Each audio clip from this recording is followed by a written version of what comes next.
Hay una idea que me fascina y es pensar en el folclore no como, bueno, un conjunto de canciones viejas, sino como la memoria viva de un pueblo. Totalmente. En el caso de Extremadura, es casi como un tapiz, ¿no? Tejido con los hilos de todas las culturas que han pasado por allí. Es que es eso. Es el relato no escrito de una comunidad. Su forma de entender el mundo, el amor, la muerte, todo. Antes de que existieran los libros para la mayoría, claro. Pues precisamente ahí es donde vamos a poner el foco hoy. A ver qué encontramos. Nos vamos a sumergir en la enorme riqueza del folclore extremeño, que por lo que hemos visto es uno de los más singulares de toda la península. Sin duda. La misión que tenemos es intentar desentrañar el carácter, el alma de Extremadura, a través de sus tradiciones. Y no como una simple lista, sino como un viaje a sus raíces. Tierra de paso. Un cruce de caminos. Exacto. Un cruce de caminos entre la meseta, Andalucía y Portugal. Cada tradición, cada melodía, no surge de la nada. Tiene una razón de ser ligada a la vida en el campo, al ciclo de las estaciones y, bueno, a las creencias más profundas. Vale, vamos a desgranar eso, porque la idea es muy potente. Extremadura como punto de encuentro. Sí. Un lugar atravesado por rutas como la Cañada Real o las calzadas romanas. Eso no es solo gente y ganado moviéndose. Es un flujo constante de ideas, de música, de historias. Más que un flujo, yo lo vería como un sedimento, como un río que a lo largo de los siglos va dejando capas. Ah, me gusta esa imagen. Y lo fascinante es que podemos identificar esas capas casi como en un estudio arqueológico. Hay una base romana clarísima en ciertas danzas circulares, en los ritos alrededor del fuego o en la estructura de pregunta-respuesta de algunos cantos. Y sobre esa capa romana llega la influencia árabe. Se habla mucho de los melismas en el cante. Para quien no lo sepa, son esos adornos vocales casi acrobáticos, ¿verdad? Justo.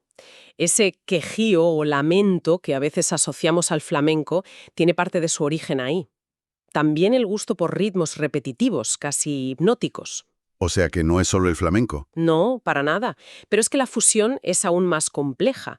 A esto se le suma un legado judío, más sutil, que se perciben ciertos modos musicales y cantos que se colaron poco a poco en las fiestas populares. O sea que tenemos un sustrato romano, árabe y judío. Pero, ¿estas influencias convivían por separado o llegaron a mezclarse de verdad? Esa es la pregunta clave.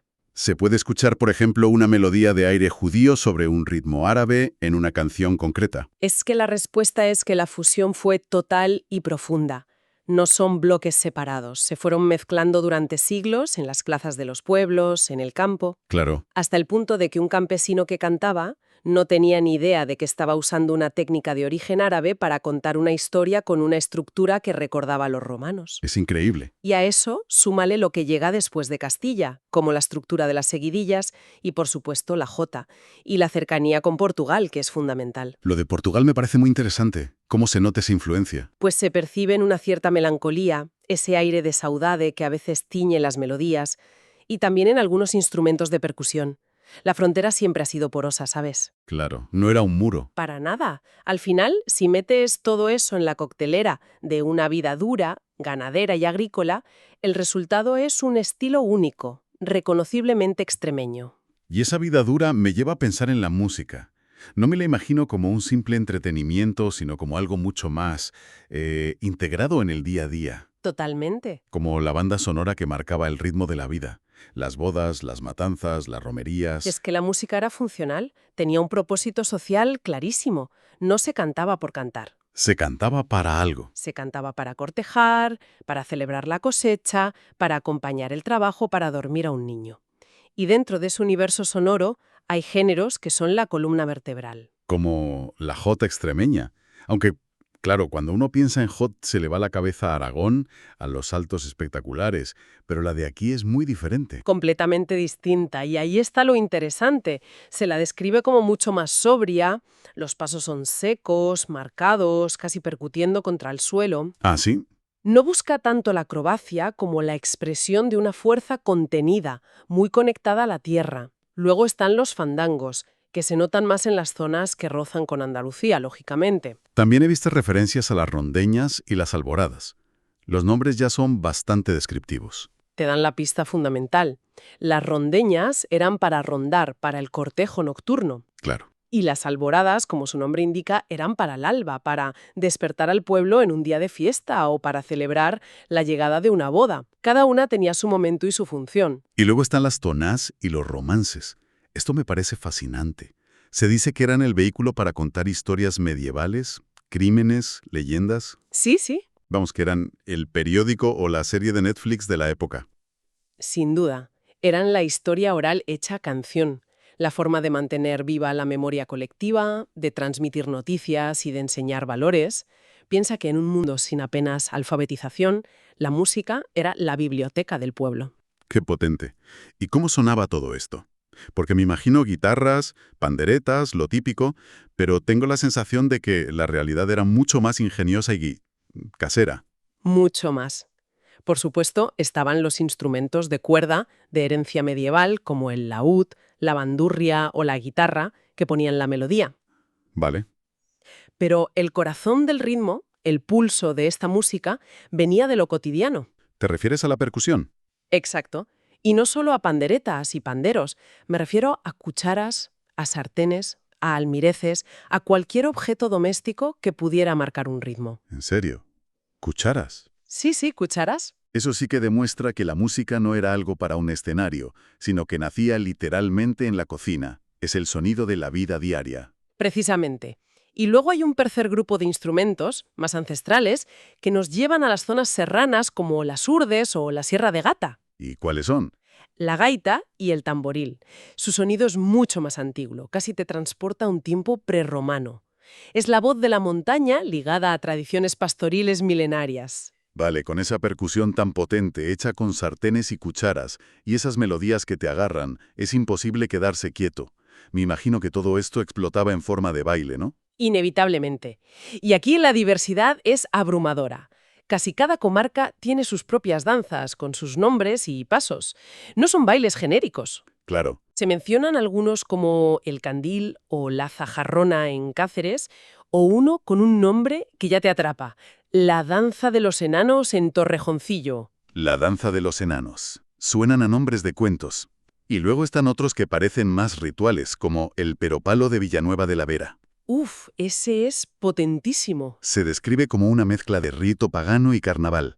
Eso tiene que ser una fiesta increíble. Y lo es. Y hay otras danzas rituales muy importantes, como los negritos de San Blas en Montermoso, que tienen unas raíces antiquísimas. O la enramada de pino franqueado, que claramente nos conecta con antiguos ritos de cortejo y fertilidad que se celebraban en primavera. A pesar de esa enorme variedad, ¿hay algo que unifique el baile extremeño? ¿Un estilo reconocible? Sí, hay un patrón. Generalmente son bailes de pasos fuertes, muy enérgicos. Se baila en formaciones, en líneas rectas. Pero si tuviera que quedarme con una sola imagen que lo defina, sería una que aparece en los textos. A ver, Bailar con los pies pegados a la tierra. bailar con los pies pegados a la tierra. Me encanta esa expresión. No es un baile etéreo, que busca elevarse, sino uno que pisa fuerte, que se ancla en el suelo que da de comer. Totalmente. La resistencia y la fuerza del trabajo agrícola se traducen en el baile. Es un baile que no oculta el esfuerzo, lo convierte en expresión. Y esa misma historia que cuentan los pies, la cuenta también la ropa. La indumentaria. Los trajes reflejan esa dualidad del campo extremeño, la crudeza del día a día y, a la vez, una elegancia increíble para las fiestas. Es como un documento de entidad. El traje te decía quién eras, de dónde venías, si estabas de luto o de fiesta. El más icónico es el de Montermoseña. Con su famoso gorro de cintas, ¿no? Exacto, es una explosión de vida y de colorido. Pero en el otro extremo, Estaría el traje de trabajo, el de campesina. Imagino colores tierra, tejidos resistentes. exacto, la sobriedad hecha ropa. Paños fuertes, sin adornos, pensados para durar. Pero luego, para los días de gala, sobre todo en la provincia de Badajoz, aparecían los terciopelos, los bordados de oro y plata. El contraste es brutal. Madre mía. Refleja la importancia que se le daba a la celebración. La vida era dura, sí, pero cuando llegaba la fiesta se echaba el resto. Y mencionan una categoría más. La indumentaria de las urdes. La describen como la más primitiva. ¿En qué sentido? En el sentido de primigenia, de original, está hecha con los materiales que daba el entorno. Lino, lana, Con patrones muy sencillos y antiguos, es casi una segunda piel, el traje como refugio adaptado a un paisaje muy exigente. Bien, hemos hablado de lo que se oye, de lo que se baila, de lo que se viste. Pero ahora viene la parte que, para mí, es la más misteriosa y potente, A ver. lo intangible.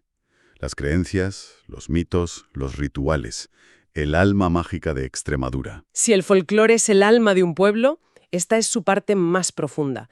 Son tradiciones que hunden sus raíces en tiempos paganos, luego se recubrieron de un barniz cristiano, pero conservan una fuerza simbólica arrolladora. El primer ejemplo que se me viene a la cabeza es el jarramplaz de Piornal. La imagen de esa figura cubierta de cintas a la que todo el pueblo le lanza nabos es una potencia visual increíble. Uf, tremenda. En invierno, pero se ha cargado de simbolismo. Jarramplas es una figura complejísima. Puede ser el demonio, un mártir, un ladrón de ganado. Es un catalizador. ¿Un catalizador cómo? Al apedrearlo, simbólicamente con los nabos, el pueblo se purifica, expulsa sus males y tensiones sobre él. Impresionante. Otro ritual que me ha dejado helado es el de las carantoñas de Aceuche. Hombres vestidos con pieles de animales que parecen bestias salvajes. Pero ahí está la clave del rito, la inversión de lo esperado. ¿La inversión? Esas bestias son mansas, rinden pleitesía a San Sebastián. La simbología es preciosa, representa la leyenda de cómo los animales del bosque, en lugar de atacarlo, protegieron al santo cuando fue martirizado. Espera un momento. Hombres vestidos de bestias salvajes que son mansas y rinden homenaje a un santo. Eso es. Es una inversión total de lo que uno esperaría. ¿Cuál es la historia detrás de algo tan potente? Es el poder del mito. Convierte una historia de martirio en una fábula sobre la reconciliación entre lo humano, lo divino y lo salvaje. Y como estos, hay muchísimos más ritos, como la chaquetía, ligada a todos los santos, o las enramadas, que nos devuelven a los cantos de amor y fertilidad. Es un mundo fascinante. Y todo este mundo ritual se nutre de un universo de leyendas sobre ánimas, duendes y aparecidos, sobre todo en comarcas míticas como las Urdes y la Vera.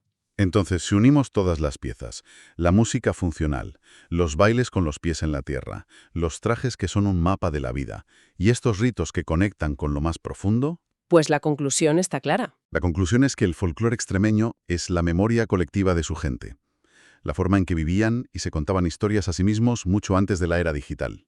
Esa es la gran síntesis. Y hay una descripción que lo define a la perfección. Es un folclore sobrio pero alegre, rural pero refinado y sobre todo duro pero profundamente sentimental. Duro pero profundamente sentimental. En esa aparente contradicción está su verdadera esencia. Me parece que esa frase no solo define el folclore, sino quizás el propio carácter extremeño, forjado por la historia y la tierra. Sin duda. Y todo se resume en esa imagen final que ya comentamos y que es la definición perfecta. Extremadura canta con fuerza y baila con los pies pegados a la tierra. No es un folclore que busca evadirse. No, es uno que echa raíces. Exacto. Y toda esta exploración nos deja una pregunta en el aire. Estas tradiciones florecieron en un mundo sin medios de comunicación de masas, transmitiéndose de abuelos a nietos. Y eso plantea una cuestión para hoy. Uno muy importante. En este mundo nuestro, globalizado, digital, lleno de estímulos instantáneos, ¿qué papel juegan estas tradiciones tan arraigadas a un lugar? ¿Son ya solo piezas de museo? ¿O pueden seguir siendo el alma del pueblo de una forma nueva?